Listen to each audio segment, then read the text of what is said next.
Hello guys, ಎಲ್ಲರಿಗೂ ನಮಸ್ಕಾರ. So ಮಂತ್ರಾಲಯಕ್ಕೆ ವಿಸಿಟ್ ಮಾಡಿದ ತಕ್ಷಣ ಇಲ್ಲಿ ಯಾವ ಪ್ಲೇಸಸ್ ಕವರ್ ಮಾಡ್ಬೋದು ನಿಯರ್ ಬೈ ಅಂತ ತಿಳಿಸ್ಕೊಡ್ತೀನಿ. ಸೊ ದರ್ಶನ ಮುಗಿಸ್ಕೊಂಡಿದ ತಕ್ಷಣ ಡೌನ್ ನಿಮಗೆ ತುಂಗಭದ್ರಾ ನದಿ ಇರುತ್ತೆ, ಅದನ್ನು ಹೋಗಿ ವಿಸಿಟ್ ಮಾಡ್ಬೋದು. ದರ್ಶನ ಮುಗಿಸ್ಕೊಂಡು ಬರಬೇಕಾದ್ರೆ ತುಂಬ ಜನ ಆಟೋ ಡ್ರೈವರ್ಸ್ ಎಲ್ಲ ಕೇಳ್ತಿರ್ತಾರೆ, ಸೊ ಪಂಚಮುಖಿ ಆಂಜನೇಯ ಟೆಂಪಲ್ಗೆ ಬಿಚ್ಚಲಮ್ಮ ದೇವಿ ದೇವಸ್ಥಾನ ಕರ್ಕೊಂಡು ಹೋಗ್ತೀವಿ ಅಂತ. ಈಚ್ ಪರ್ಸನ್ಗೆ 150 ರುಪೀಸ್ ತೊಗೊತಾರೆ, both up and down. So on the way ನಿಮಗೊಂದು ಆಂಜನೇಯ ಒಂದು ಟೆಂಪಲ್ ಇರುತ್ತೆ, ಅದೊಂದು 5 ಮಿನಿಟ್ಸ್ ದರ್ಶನ ತೋರಿಸ್ತಾರೆ. ಅದಾದಮೇಲೆ ಪಂಚಮುಖಿ ಆಂಜನೇಯ ಟೆಂಪಲ್ ಕರ್ಕೊಂಡು ಹೋಗ್ತಾರೆ. ಸೊ ಅದಾದ್ಮೇಲೆ ಅಲ್ಲಿ ದರ್ಶನ ಮುಗಿಸ್ಕೊಂಡಿದ ತಕ್ಷಣ ವಾಕೇಬಲ್ ಡಿಸ್ಟೆನ್ಸಲ್ಲಿ ನಿಮ್ಗೆ ಲಕ್ಷ್ಮೀ ಟೆಂಪಲ್ ಇರುತ್ತೆ, ನೀವೇ ಹೋಗಬೇಕು ವಾಕೇಬಲ್ ಡಿಸ್ಟೆನ್ಸ್ ಇರೋದ್ರಿಂದ. ಸೊ ಅಲ್ಲಿ ನಿಮಗೆ ಒಂದು ಲಕ್ಷ್ಮಿ ಫೋಟೋನು ಕೊಡ್ತಾರೆ, ನೀವು ಮನೆಗೆ ತೊಗೊಂಡು ಹೋಗ್ಬೋದು. ಅದು ಬಂದು 100 ರುಪೀಸ್ ತೊಗೊತಾರೆ. ಇದು ಎರಡು ಮುಗಿಸಿದ ತಕ್ಷಣ ರಾಘವೇಂದ್ರ ಸ್ವಾಮಿ ಬೃಂದಾವನಕ್ಕೆ ಕರ್ಕೊಂಡು ಹೋಗ್ತಾರೆ. ಅಲ್ಲಿ ತುಂಗಭದ್ರಿ ನದಿ ನೀರು ಹರಿತಾ ಇರುತ್ತೆ. ಅದಾದಮೇಲೆ ಪಕ್ಕದಲ್ಲಿ ಅಟ್ಯಾಚ್ಡ್ ಥರನೇ ನಿಮಗೆ ಬಿಚ್ಚಲಮ್ಮ ದೇವಿ ದೇವಸ್ಥಾನ.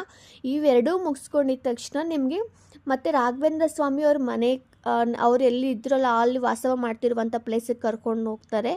ಸೊ ಇಷ್ಟೊಂದು ದರ್ಶನ ಮುಗಿಸ್ಬೋದು. ಇದೆಲ್ಲ ನಿಮಗೆ ವಿತಿನ್ 150 ರುಪೀಸೆಲ್ಲ ಕ್ಯಾರಿ ಮಾಡುತ್ತೆ. ಆ್ಯಂಡ್ ಬಟ್ ಮಾರ್ನಿಂಗ್ ಇಷ್ಟೆಲ್ಲ ನೀವು ಅರೌಂಡ್ 3 o'clock ಹಂಗೆ ದರ್ಶನ ಮುಗಿಸ್ಬಿಡ್ಬೋದು. ಬಟ್ ಸ್ಟಿಲ್ ನಿಮಗೆ ನೈಟ್ ಮತ್ತೆ ಬಸ್ ಇರುತ್ತೆ.